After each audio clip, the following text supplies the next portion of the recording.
पूर्णिमा कहती है ठीक है माँ जी और वहाँ की साफ सफाई कर देती है और उस बूढ़ी अम्मा के पैर दबा देती है और कहती है माँ जी और कोई काम है तो बताइए। बूढ़ी औरत कहती है कि कुछ नहीं बेटी तुम जाओ, लेकिन वापस आते वक्त मुझसे मिलते हुए जाना। और वहाँ नाव में बैठकर नदी के दूसरे किनारे पहुँच जाती है और वह अपने मायके के घर पहुँच जाती है। वहाँ पर पूर्णिमा के भाई और भाभी उसे देखकर बहुत खुश हो जाते हैं और वे पूर्णिमा की बहुत खातिरदारी करती हैं और उससे बहुत सारी बातें करते हैं और कहते हैं कि बच्चों को भी साथ में लेकर आती तो बहुत अच्छा होता।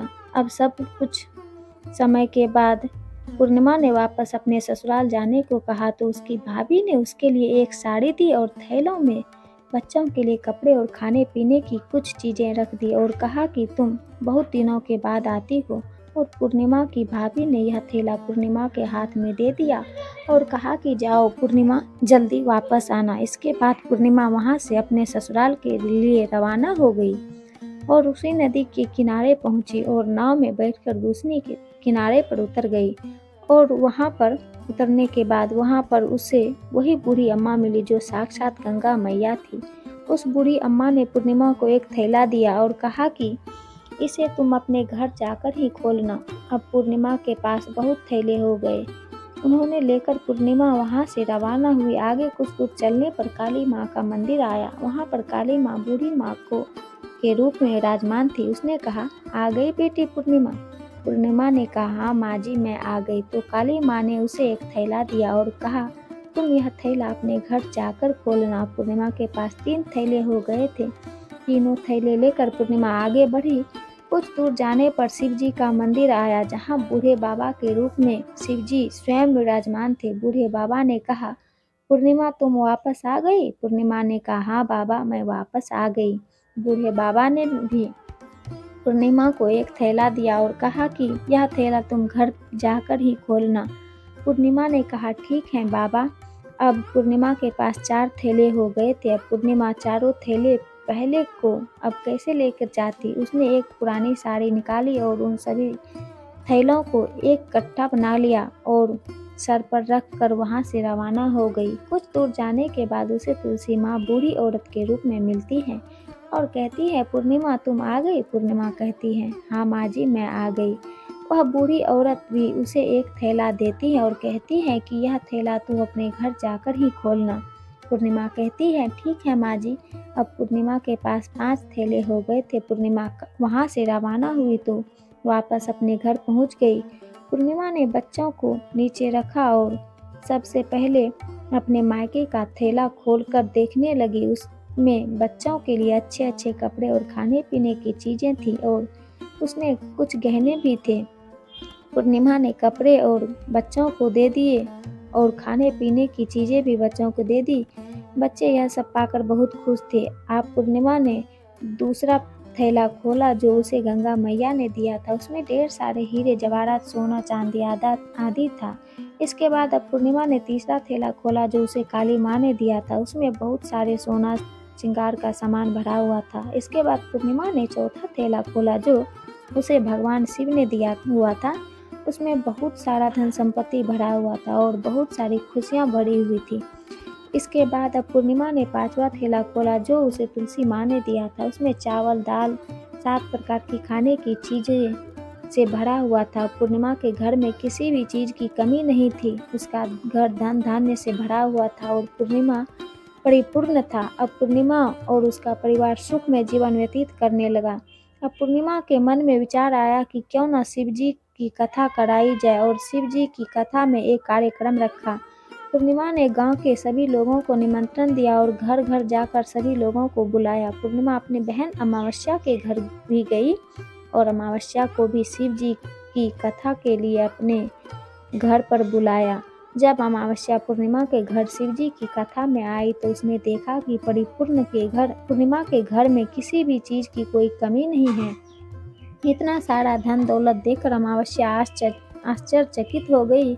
उसने पूर्णिमा से कहा कि तुम्हारे घर में इतनी धन और दौलत कहाँ से आई। पूर्णिमा ने कहा, देखो बहन, तुमने शिव जी की कथा में मुझे नहीं बुलाया था, फिर भी मैं चली आई और तुमने मुझे प्रसाद तक नहीं दिया और मेरी गरीबी का मजाक भी उड़ाया। उसके बाद मैं अपने घर आई और घर आते हुए मन ही मन मैं सोच रही थी कि अपने मायके जाऊंगी, और मैं अपने मायके चली गई।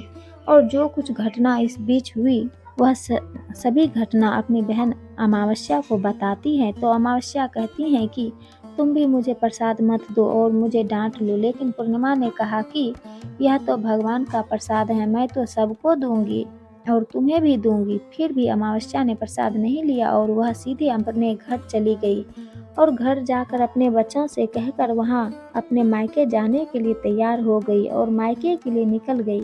उसे भी रास्ते में चलते चलते तुलसी माँ मिली, जो चबूतरे पर बूढ़ी माँ के रूप में बैठी हुई थी। बूढ़ी माँ ने अमावस्या से कहा कि बेटी, कौन हो तुम और कहाँ जा रही हो? अमावस्या ने अपना परिचय दिया। बूढ़ी माँ ने कहा, बेटी, यह तुलसी का पौधा सूख रहा है, इसमें थोड़ा सा पानी डाल दो और इस चबूतरे की साफ सफाई कर दो। इस पर अमावस्या ने कहा, बुढ़िया, तुझे दिखाई नहीं दे रहा है कि मैंने इतनी महंगी साड़ी पहन रखी है, यह गंदी हो जाएगी। ऐसा कहकर वहाँ से आगे चली गई। आगे जाने पर उसे भगवान शिव मिले, जिसे भी उसने ऐसा ही कहा। उसके बाद आगे जाने पर उसे काली माँ मिली, जिससे भी उसने यही सारी बातें कही। आगे जाने पर उसे गंगा मैया मिली, जिसे भी उसने यही सब कहा और आगे चली गई। उसके बाद अमावस्या जब नाव में बैठने लगी तो उसे नाव में फूलों की जगह कांटे भरे थे, जो उसके पैरों में चुभ रहे थे। किनारे पर उतरकर वहां अपने मायके चली गई। जब वहां उसे उसकी भाभियों ने तथा भाइयों ने देखा तो मन ही मन कहने लगे कि काम ने काज की, ढाई मन अनाज की। अब आ ही गई हैं तो ठीक है, पूर्णिमा तो हमारे कामों में हाथ बटाती है, यह कोई काम करेगी तो नहीं। अब उन्होंने खाना बनाया और खा पी कर सो गई। अमावस्या जब सुबह उठी और अपनी भाभियों से कहा कि मैं अपने ससुराल जा रही हूँ, उन्होंने कहा, ठीक है, जाओ। अमावस्या बोली, पूर्णिमा को तो तुमने एक थैला दिया था और मुझे कुछ नहीं दोगे क्या? भाई और भाभी ने कहा कि तुम घर जाओ, थैले तुम्हारे घर पहुंच जाएंगे। फिर अमावस्या वहां से निकल गई और नदी के किनारे पर पहुंची। वहां गंगा मैया बूढ़ी औरत के रूप में धारण करके बैठी हुई थी। बूढ़ी माँ ने कहा, आ गई बेटी? तो उसने कहा, हाँ, मैं आ गई। अमावस्या ने कहा, तुमने पूर्णिमा को एक थैला दिया और मुझे नहीं दोगी क्या? बूढ़ी अम्मा ने कहा, तुम घर जाओ, थैले तुम्हारे घर पहुंच जाएंगे। इसके बाद आगे जाने पर उसे काली मैया मिली, जिसने भी अमावस्या को यही कहा। इसके बाद आगे जाने पर उसे शिव भगवान मिले, उन्होंने भी अमावस्या से यही कहा। इसके बाद आगे जाने पर उसे तुलसी माँ मिली और उसने भी अमावस्या से यही कहा, तुम घर जाओ, थैले तुम्हारे घर पहुंच जाएगा। अमावस्या अपने घर पहुंच गई। आंगन में देखा तो वहां पर 5 थैले पड़े हुए थे। अमावस्या ने मन ही मन सोचा कि अब तो मेरे पास बहुत सारी धन और दौलत आ जाएगी। जल्दी जल्दी उसमें सभी थैले को खोला। किसी में मिट्टी थे तो किसी में पत्थर, किसी में कंकड़ और किसी में कोयला।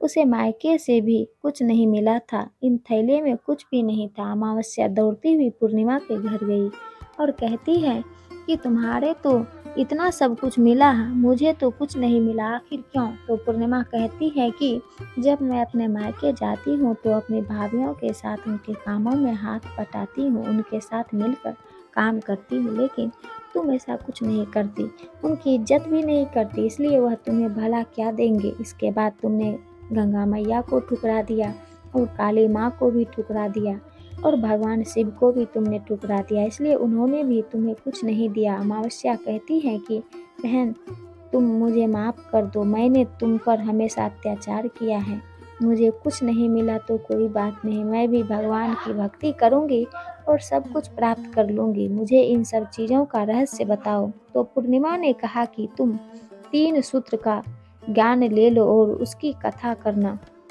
पहले सूत्र में दया मांगना और दूसरे सूत्र में कथा मांगना और तीसरे सूत्र में 108 बार ओम नमः शिवाय का जाप करना। बहन, भगवान ने यह सूत्र दिए हैं, इनको अपने हृदय में बसा लेना। मैंने भी यह 3 सूत्र अपने जीवन में अपनाए थे और सच्चे मन से भगवान की भक्ति पूजा पाठ की थी। फिर भगवान ने मुझे यह सब कुछ दिया है और तुम्हारे पास जो कुछ भी था वह सब खत्म हो गया। इसके बाद अमावस्या अपने घर गई और भगवान की पूजा पाठ करने लगी। भगवान शिव से उसने माफ़ी मांगी और गौ माता की सेवा भी की और दूसरों की मदद भी करने लगी। साथियों, ये कहानी आपको कैसी लगी? यदि अच्छी लगी हो तो संपूर्ण भक्ति सागर चैनल को